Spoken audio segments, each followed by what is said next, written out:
You know, backpacking gear can be extremely expensive. Tents can be horribly expensive. Featherstone reached out and asked us if we wanted to review 2 of their tents. This is the Granite 2-person freestanding tent. They also sent us one of their trekking pole tents to check out. Just a quick disclaimer, even though Featherstone was kind enough to send us their tents, they have no input on what we're going to say. Let's actually take this tent apart, check it out, see what you actually get. Will it fit 2 people? Does it fit our 2 25-inch sleep pads? And can we easily split it between us? Last night we camped at the river. This night at the beach. First off, let's see how much this weighs. This is everything it packed into its bag. It's coming in at 5 pounds, 0.6 ounces. Oh, and it's Greg's favorite color, orange. We're gonna measure out each piece because 5 pounds is a lot for one person, but 2.5 is not too bad if you split between the 2 people. It must be our footprint. This is pretty cool that it comes with a footprint because our really expensive copper spur did not come with one, and so we had to pay an extra like $75 or something like that. And the footprints are important because they not only protect your tent, they're also going to protect your stuff that's inside of the tent. Another little baggie, and of course all these extra bags are going to end up adding to the weight. We've got our stakes. They are super lightweight, aluminum, really nice. They got pull tags, and then inside that is more tie downs. Next, we have our poles. They're in a bag as well, so yet another thing that we could get rid of. We're trying to go super light. Poles themselves are aluminum, and it's the hub system, so they're all connected together. Rain fly, and then the tent itself. Let's weigh these out. So this is the tent body, and it's coming in at just over 1 pound, 5.4 ounces. Rain fly, 1 pound, 6.8 ounces. Next up, we got the poles without the bag. That is going to be 1 pound, 4.2 ounces. See, the footprint without its bag comes in at 9.2 ounces. And then finally, we got our stakes. Let's see what one stake is all by itself. We're going to change this mode to ounces. It doesn't even register. Let's do 2. Okay, there we go. 15 grams for 2. Let's see if we change that to ounces, if it registers. 0.6 for 2. We put them all in with our string, our tie down strings. 4.7 ounces for all of them. Inside the bag is actually instructions, so it looks like we're going to put the footprint down like we normally do, then lay the tent body down, and we're going to insert the poles. Let's see how easy that is. Got our footprint. So I'm not sure exactly what side it goes down, but this side feels a little bit more grippy, so I'm thinking that this is going to be the bottom onto the ground itself. It says that it's 20D sil nylon. We got netting on the top, orange on the bottom. It is all one unit. So the end of the pole fits into the slot. When you put it through the metal hole of the body, you can actually put it also through the ground cloth. That keeps them tight together. I got this thing, which is interesting that does this. You're going to take these little hooks and actually snap them onto the tent pole by itself, which it's so much easier having these clips and having to shove a pole through an opening.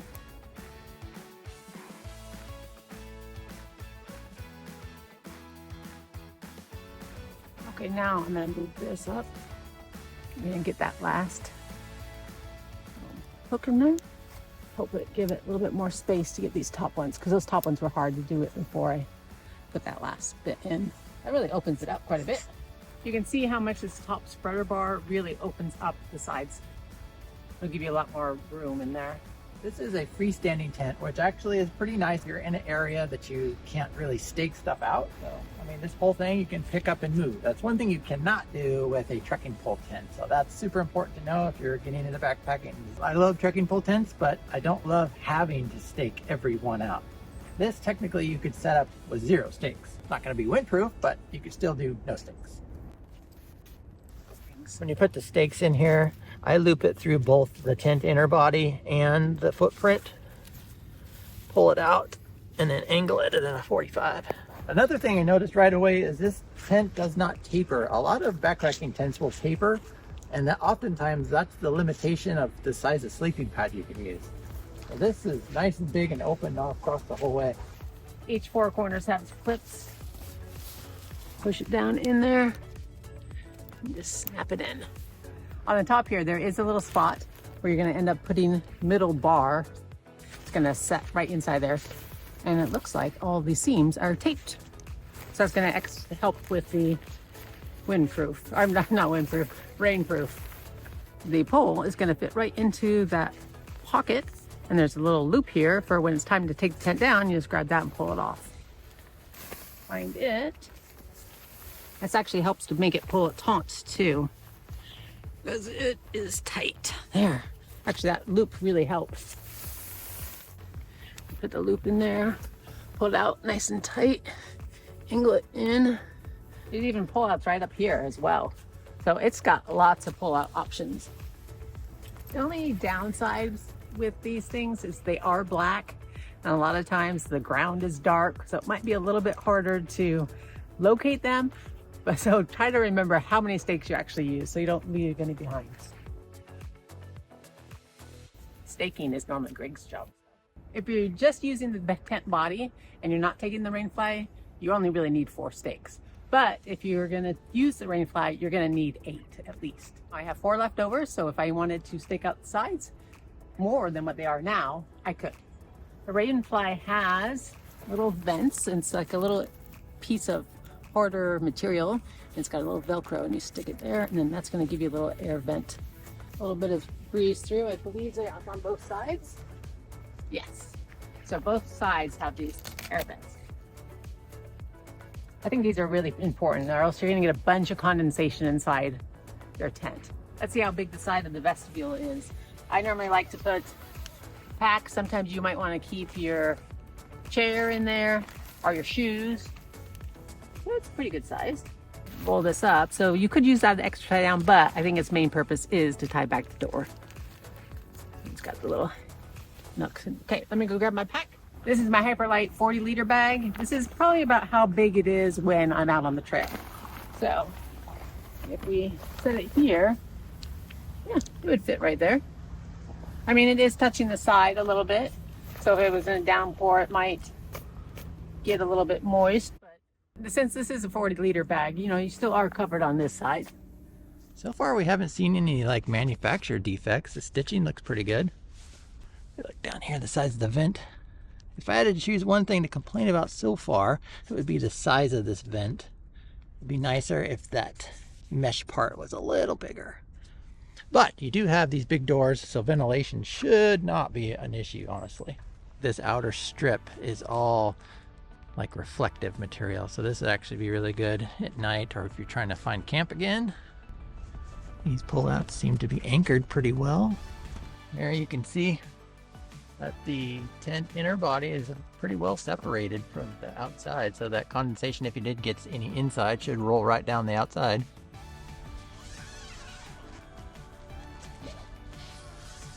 There, that was a one-handed zipper. Usually they get stuck right here. Not bad.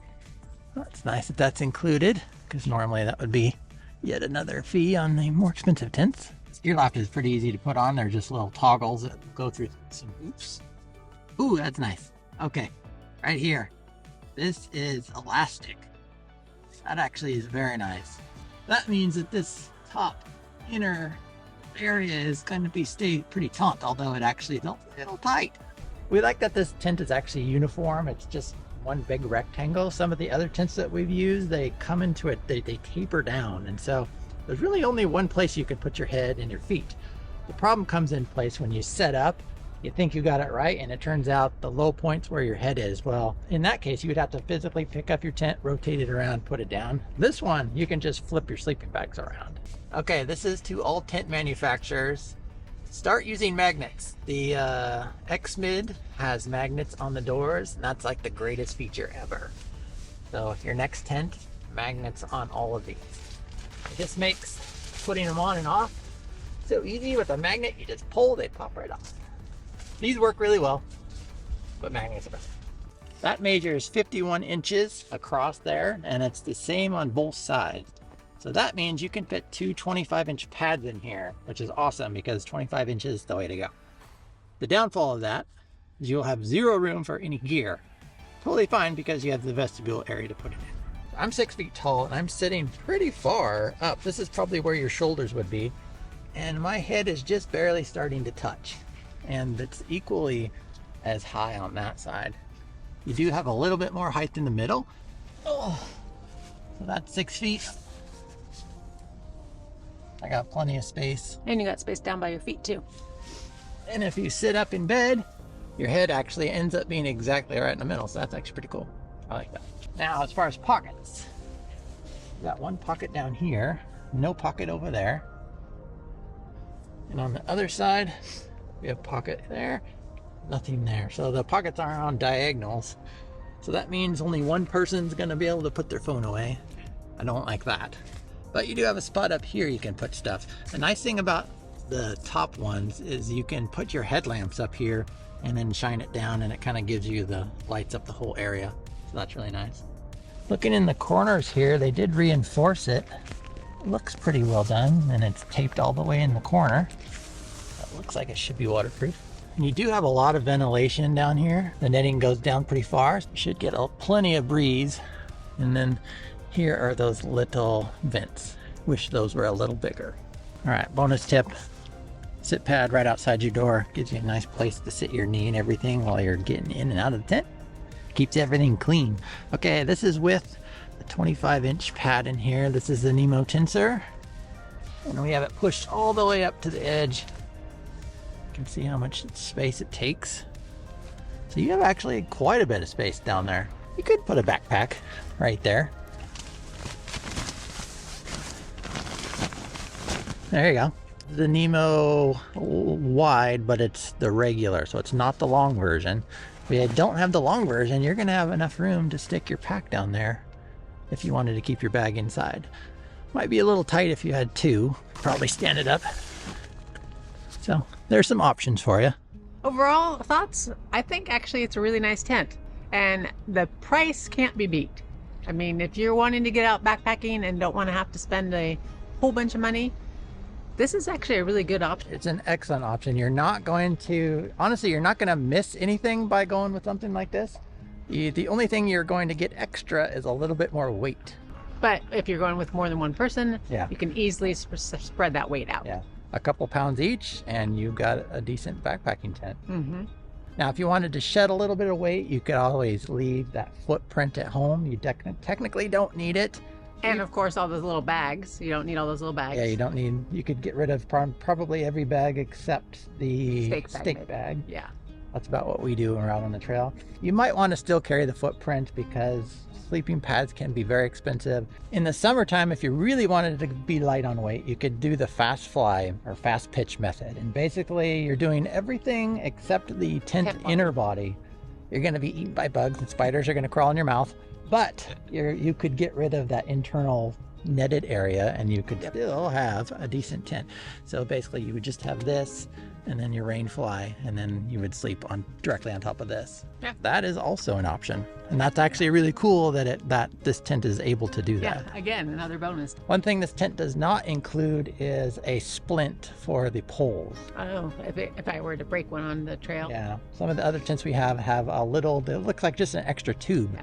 And what that's for is these aluminum poles can be a bit fragile, and if they get bent and you're out on the trail, you can slide this little splint in front of it, and then it will at least get you by until you can replace the poles. Yeah. Overall, it's a great tent. We'll give it a try this spring and see how it performs out on the trail, but I think it actually is going to do pretty well. As long as the advertised waterproof will actually perform, I think this is a good option. I'm also very excited to try the trekking pole versions because I love trekking pole tents. They just it's so much less weight without the poles. It's got some caveats, so stay tuned for that at a future date. You can go check out this video next, and you can find us at explorertrekadventure.com.